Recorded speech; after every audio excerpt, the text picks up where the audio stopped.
Assalamualaikum, Yoshminna. Apa khabar semua? Harapnya semua dalam keadaan yang baik, sentiasa dimurahkan rezeki dan diberikan kejayaan di dunia dan di akhirat. Okey, hari ni kita nak borak pasal beberapa benda yang boleh menyebabkan Saitama marah dan apa yang akan jadi kalau Saitama dah mula serius dan juga marah. Topik ini tercetus disebabkan macam apa yang kita tahu, situasi dalam manga One Punch Man buat masa sekarang ni memang cukup-cukup hype dan memang cukup tegang selepas Saitama dah mula serius untuk berhadapan dengan Evoken Garo Cosmic Fury. Tapi percaya ataupun tak, sebenarnya ini bukannya pertama kali tau Saitama marah dan serius dalam anime One Punch Man. Tapi sebenarnya dah beberapa kali Saitama marah dan telah berlakunya benda yang cukup besar apabila Saitama dah mula serius. Cumanya apa yang membezakan situasi sebelum ni dan juga situasi dalam pertarungan di antara Saitama menentang Evoken Garo, situasi Saitama sekarang ni dah memang marah sangat-sangat dekat Garo disebabkan apa yang telah dilakukan oleh Garo terhadap Genos. Saitama sekarang ni dah memang serius gila untuk menewaskan Garo. Keadaan sekarang ni memang dah kritikal gila sampaikan Saitama telah pun melancarkan beberapa serangan killer move serius untuk menyerang Garo. So untuk dalam video kali ni kita akan borak beberapa benda lah yang boleh menyebabkan Saitama marah dan apa yang akan jadi kalau Saitama dah mula serius. Tanpa melengahkan masa, jom kita start sekarang. Yang pertama adalah jangan curi makanan ataupun yang paling penting jangan curi kentang Saitama yang paling panjang. Situasi ini telah pun berlaku selepas je insiden dari Saitama telah berjaya untuk menewaskan raksasa nyamuk dan sebelum Genos menjadi anak murid kepada Saitama. Yang mana pada satu hari Saitama telah pun makan dekat sebuah restoran iaitu Jonasama Family Restaurant dan Saitama telah pun order kentang disebabkan makanan tu je lah yang paling murah ada dekat kedai tu. Tapi nak dijadikan cerita dekat sini, waktu ni Genos tengah intik-intik Saitama tau. Dia tengah cuba untuk mencari rahsia kekuatan sebenar Saitama. Jadi selepas dia Saitama dah order makanan dia dan kentang tu pun dah sampai ke atas meja dia, kebetulan dalam portion makanan dia tu adalah satu kentang yang paling panjang dan yang paling lembut Saitama suka. Tapi selepas je Saitama pergi cuci tangan, secara tiba-tiba kentang yang paling Saitama suka tu telah pun hilang. Dan rupanya Genos yang pergi ambil kentang tu. Dia nak kaji betul-betul makanan apa yang Saitama makan untuk dia jadi kuat. Tapi malangnya Saitama tak tahu pun Genos yang pergi rembat, yang pergi curi makanan Saitama tu. So disebabkan pada hari tu mood Saitama pun dah tak berapa nak okey, kebetulan tiba-tiba adalah kekacauan berlaku dekat bandar kan, dan Saitama pun terserempak dengan satu penjahat ni. So Saitama pun apa lagi, Saitama pun pergilah belasah seorang penjahat skincare yang Saitama ingatkan orang tu lah yang sebenarnya stalker yang mengintip Saitama dan mencuri kentang Saitama. So waktu ni Saitama memang tak bagi muka langsung lah dekat orang tu. Dia memang bantai lunyai puas-puas lah penjahat tu. Cumanya sampailah sekarang ni Saitama tak tahu pun yang sebenarnya Genos lah orang yang telah mengambil kentang Saitama. So jangan curi makanan Saitama. Yang kedua adalah gangguan nyamuk. Nyamuk ni lah yang paling kau-kau bagi Saitama koyak gila dalam episod 2. Yang mana Saitama punyalah tepuk sana sini nak bagi nyamuk tu mati. Last-last dari dekat rumah sampailah dekat tengah-tengah bandar, Saitama kejar nyamuk tu dekat reset tau. Sampai kan kelihatan dekat kepala botak Saitama tu dah keluar macam urat, menandakan Saitama terlalu stresnya berhadapan dengan seekor nyamuk je. Tapi itulah Saitama tak dapat pun nak bunuh nyamuk tu. Dia tepuk lah, memang kuat gila Saitama tepuk. Tapi nyamuk tu invisible gila. Memang yang tu lah opponent yang paling kuat aku rasa pernah berhadapan dengan Saitama. Tapi at the end bagus jugalah nyamuk tu kacau Saitama kan, disebabkan tu merupakan pertemuan pertama untuk Saitama dan juga Genos. Dan akhirnya juga Saitama pun telah berjaya untuk membunuh permaisuri nyamuk iaitu Mosquito Girl, dan Saitama telah menampar beliau sehingga kan langit terbelah. Yang ketiga pula adalah jangan kacau masa Saitama untuk hari diskaun ataupun hari tawar-menawar dekat supermarket.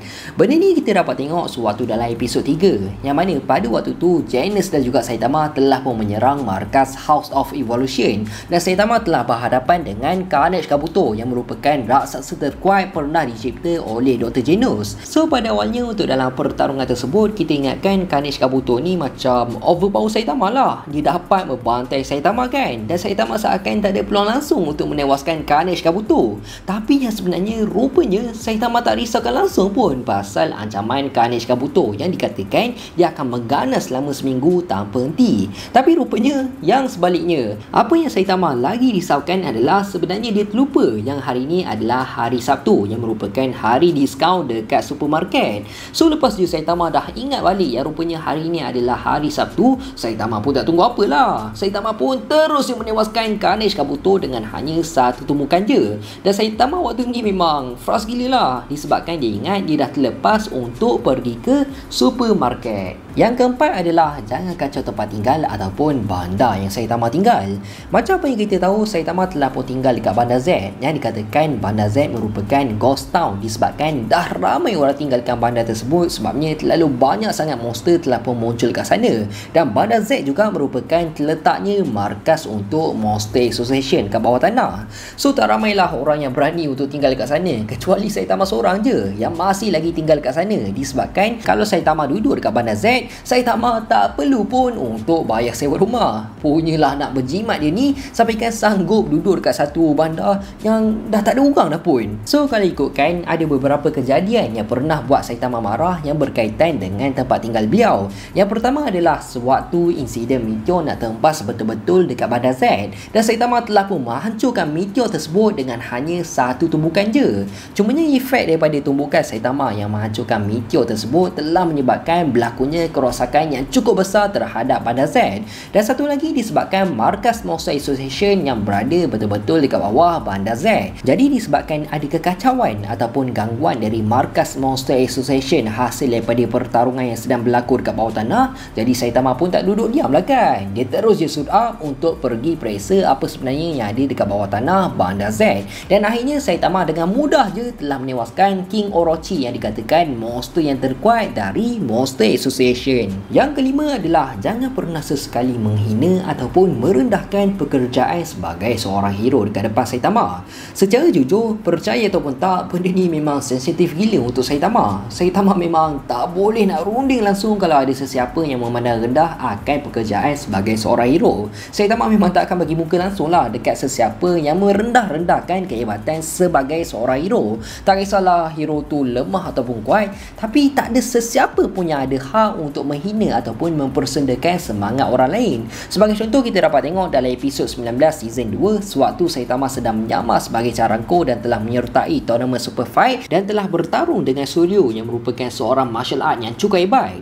Tapi disebabkan ada satu momen ni Suryo telah pun memperlekehkan pekerjaan sebagai seorang hero dekat depan Saitama, jadi Saitama pun terus nangis lah dan serius untuk mengajar Suryo jangan pernah sesekali memandang rendah akan kehebatan pekerjaan sebagai seorang hero. Yang mana last-last Saitama dah tak kisahkan pun pasal penyamaran dia sebagai Charangko dan telah menyerang Suryo menggunakan satu tumbukan yang cukup padu. Sambil tu Saitama ada bagi nasihat yang cukup padu dekat Suryo, iaitu kalau kau hanya nak berseronok, lebih baik kau jangan jadi kuat. So berkemungkinan situasi dalam pertarungan di antara Saitama menentang Garo pun akan jadi macam ni juga di hujung pertarungan nanti, yang mana Garo akan diberi nasihat ataupun ceramah free daripada Saitama. Yang terakhir adalah, dan tentulah jangan berani nak sentuh dengan orang yang terdekat dengan Saitama, yang mana benda ni baru je berlaku dalam chapter-chapter yang paling latest, iaitu Garo telah pun menyerang Janus sehingga kan komedi Janus telah pun berpisah dari tubuh beliau.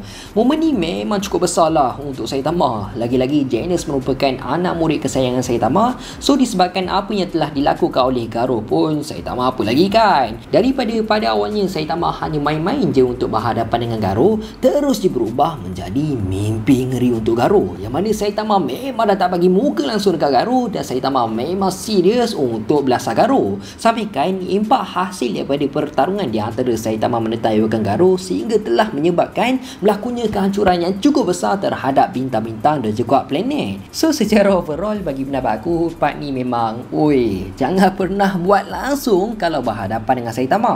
Jangan pernah sesekali berani nak sentuh orang yang terdekat dengan Saitama dan jangan pernah berani untuk mencabar mencabar kekuatan Saitama. Disebabkan percaya ataupun tak, bila Saitama dah mula serius dan mula mengamuk, jawabnya memang kau ready lah nak korek lubang kubur sendiri kan. Jawabnya memang kau dah tak boleh nak melarikan diri lagi dari Saitama. So kita boleh nampak lah akibat daripada Saitama mengamuk dan serius dah memang cukup mampu untuk Saitama menghancurkan planet-planet. Malah tak mustahil kalaulah Saitama all out dan menggunakan kekuatan sebenar beliau dekat bumi, berkemungkinan besar potensi untuk bumi hancur memang cukup tinggi. Dan peluang untuk musuh-musuh Saitama untuk melepaskan diri dari Saitama apabila Saitama dah mula serius memang cukup tipis. Memang tak ada peluang langsung lah untuk diorang melarikan diri lagi. Memang jawabnya arwah.